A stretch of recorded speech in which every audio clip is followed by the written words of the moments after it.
Imagine a place so beautiful that families travel there to take pictures, hike, camp, and disappear. Crater Lake, Oregon, looks peaceful from the outside.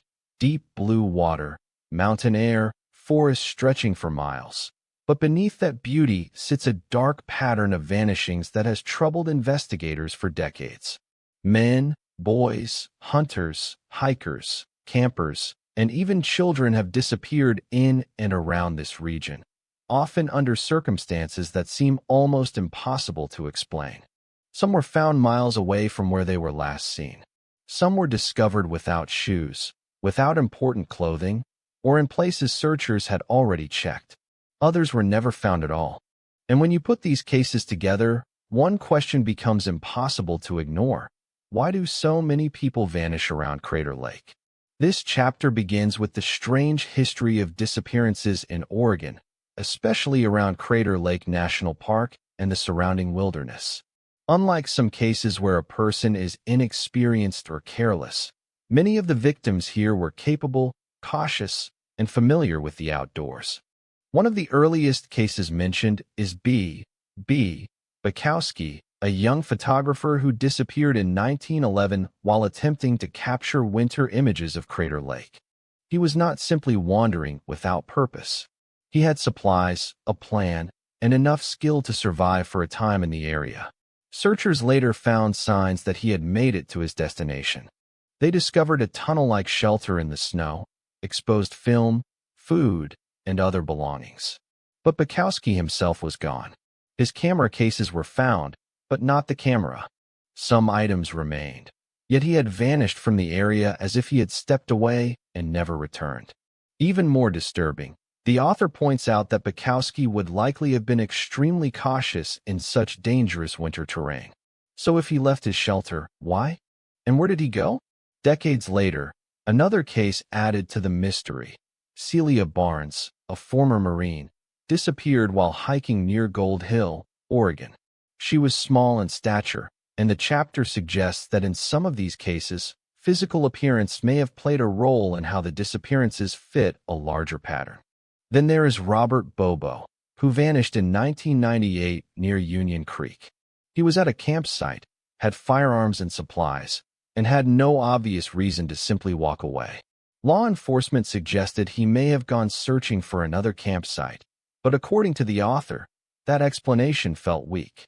Bobo had been planning for an early morning activity, had already gone to bed early, and was not known to leave without telling anyone. Again, the scene did not look like a normal disappearance. It looked like something had interrupted the ordinary flow of the night. But one of the most heartbreaking cases in this section is the disappearance of Samuel Boehlke, an 8-year-old boy who vanished near Crater Lake in 2006. Sammy and his father were staying near Diamond Lake and decided to drive toward Crater Lake. At some point, they stopped, and Sammy ran up a small rise. His father followed quickly, but within moments, the boy was gone. Think about that for a second. A child runs only a short distance away, and almost instantly, no one can find him. His father searched, called for help, and soon a major rescue operation began. Searchers, rangers, dogs, aircraft, and multiple agencies became involved. Yet despite extensive efforts, Sammy was never found. What makes this case even more troubling is that the area was close to water, snow had begun falling, and conditions made the search extremely difficult. Reports discussed sent dogs tracking toward a water area, then losing the trail. Authorities later stated they found no evidence that Sammy was the victim of a crime, but the lack of evidence did not bring answers. How could a boy disappear so completely, so quickly, in an area where so many people searched? The chapter also discusses Jess Davis, a 2-year-old boy who disappeared in 1955 in McMinnville, Oregon. Jess vanished while playing near home, and searchers spent the night looking for him. The next morning, loggers found him alive in the woods, scratched, cold, and exhausted, but safe. What makes his case remarkable is the distance and terrain involved. For a toddler to travel through that kind of country, across difficult land and through cold conditions, seems almost unbelievable. The author uses this case to show a recurring theme. Very young children sometimes appear far beyond where adults believe they should physically be able to travel. Another case follows the same disturbing pattern. Derek Ingebretson, an 8-year-old boy, disappeared in 1998 near Rocky Point, Oregon, while searching for a Christmas tree with his father and grandfather. He was there one moment, and then he was gone. A storm arrived. Snow began falling. The search became delayed, complicated, and frustrating. Dogs reportedly picked up scent in certain locations, and searchers later found items believed to be connected to Derek, including clothing and personal effects. But Derek himself was never recovered. The author emphasizes how strange the location was: remote, lonely, close to water, and not far from the larger Crater Lake region. Derek's case is compared with Samuel Boehlke and Nathan Madsen because all three were young boys who disappeared in wooded areas, near large bodies of water, while in the presence of their fathers or close family. That pattern is one of the most unsettling parts of the chapter. Nathan Madsen disappeared in 1989 near the Little Deschutes River. He was only 9 years old. He had been riding a pony, and when he failed to return, his family searched for him. His pony was eventually found, but Nathan was gone. Searchers, law enforcement, and aircraft became involved, yet no immediate trace was found. Months later, remains believed to be Nathan's were discovered in a remote area.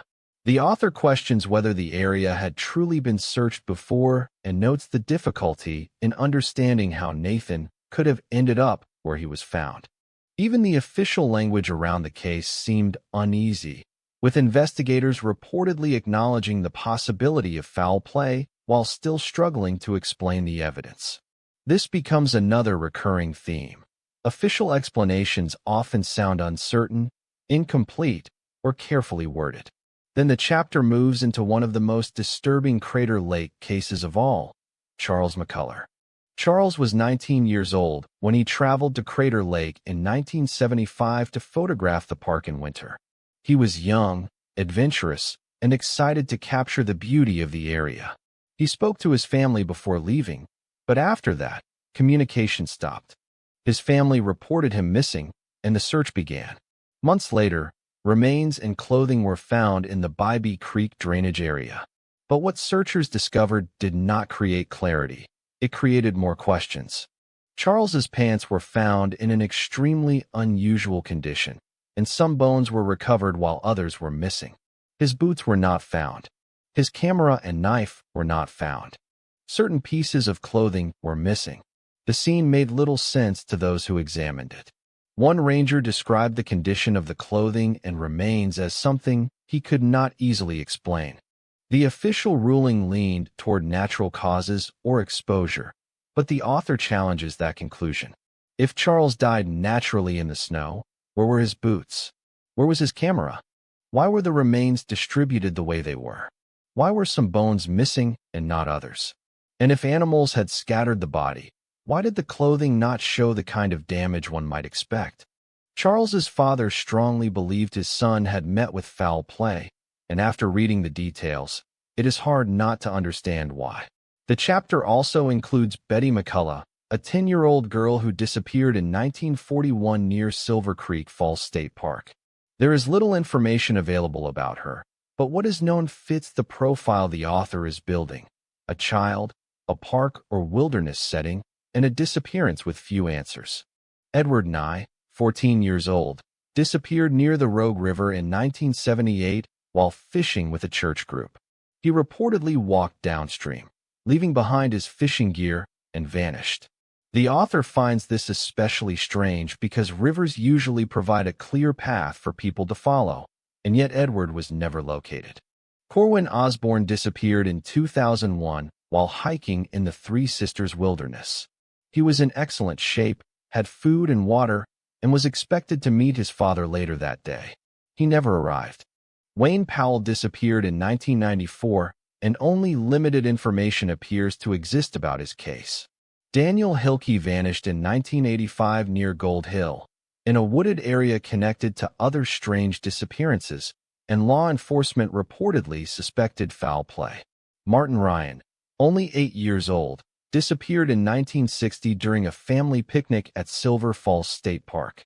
Searchers eventually found his body at the bottom of a cliff, but the explanation still feels unsettling. According to the sheriff's statement, Martin wandered away, crossed a creek, moved through heavy brush, passed through areas where people had recently been, and somehow ended up falling from a cliff.